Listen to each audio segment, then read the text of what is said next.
Em cada um de nós há uma pessoa pobre. Ainda há uma pessoa pobre dentro de mim. Há também uma pessoa de classe média. E as pessoas de classe média querem segurança. Elas querem um salário fixo. E há a pessoa rica.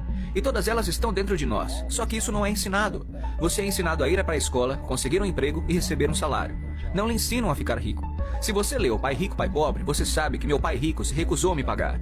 Ele disse que o salário era uma das coisas mais prejudiciais que você poderia ter em sua vida. Ele dizia, no momento em que você recebe um salário, você se torna um empregado. Essa é a mentalidade. Portanto, meu pai rico nunca me pagou. Ele deixou louco meu pai pobre, um funcionário público. Você tem que pagar as pessoas. E meu pai rico não estava dizendo que o salário era ruim. Ele disse, você não queria ser um escravo do dinheiro.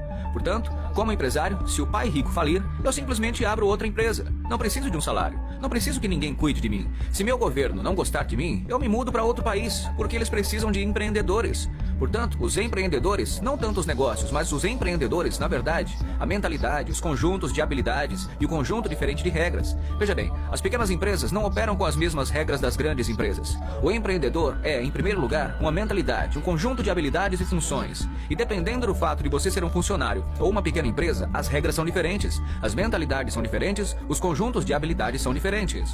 Se você pudesse dizer algo a alguém que nunca foi empreendedor e que está pensando em dar o salto de fé para se tornar um empreendedor, o que você diria a essa pessoa? Bem, vou lhes contar a mesma coisa que aconteceu comigo. Meu último pagamento. Ainda me lembro claramente. Foi um dos piores e melhores dias da minha vida. Eu estava em Porto Rico. Eu estava trabalhando para Xerox. E meu chefe me deu um último cheque. Não era um cheque de pagamento. Era um cheque de bônus. Acho que era cerca de 30 mil dólares tributáveis. Então, recebi o cheque e pensei, puxa vida. Entende o que quero dizer? Fiquei animado, mas também perturbado. Então, outro cara veio até mim. Seu nome era John. E John me disse, você vai voltar. Eu perguntei, por quê? Ele disse, porque você vai fracassar. Eu olhei pra ele e disse, olha, alguns palavrões, porque foi isso que ele fez. Ele saiu da Xerox, fracassado, e voltou. E eu disse, olha cara, você fracassou e voltou. Mas, se eu fracassar, nunca mais voltarei. E essa é a atitude, entende? O que eu quero dizer? Sim, sim. Se você disser, bem, se eu fracassar, voltarei para a mamãe e o papai... É isso que você fará. Portanto, se você fracassar, foi aí que me tornei o empreendedor. Fiquei sem dinheiro por anos, mas foi isso que meu pai rico me incentivou a fazer. Quando você não tem esse salário, você fica mais faminto, mais esperto. E isso é um teste para o seu caráter. Você se tornará um bandido? Você se tornará desonesto? Ou você se tornará um ser humano melhor? Então, na verdade, esse é o benefício de se tornar empreendedor. Você realmente descobre quem você é quando não tem nada. Portanto, é preciso sempre olhar para o panorama geral. Muitas pessoas olham para o bem, o que vai acontecer comigo? Quando você olha para o quadro geral, também sabe que quando algo ruim acontece, algo bom vai acontecer. Mas você precisa se preparar para o que vier. Se você acha que os próximos 20 anos serão como os últimos, vai se dar mal. Quando você e eu vamos ao supermercado e compramos uma caixa de leite, sempre verificamos a data de validade.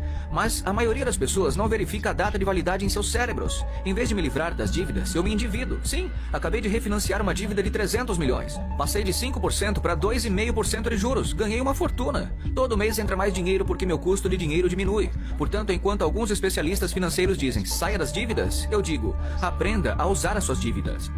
Quando voltei do Vietnã em janeiro de 73, a primeira coisa que meu pai rico me disse foi, vá para a escola para aprender a investir em imóveis. Não se tratava de imóveis, mas de como usar a dívida e os impostos. A dívida e os impostos tornam os ricos mais ricos e tornam os pobres e classe média mais pobres. Portanto, todos os ricos que são médicos e advogados estão sendo enganados e não sabem o porquê.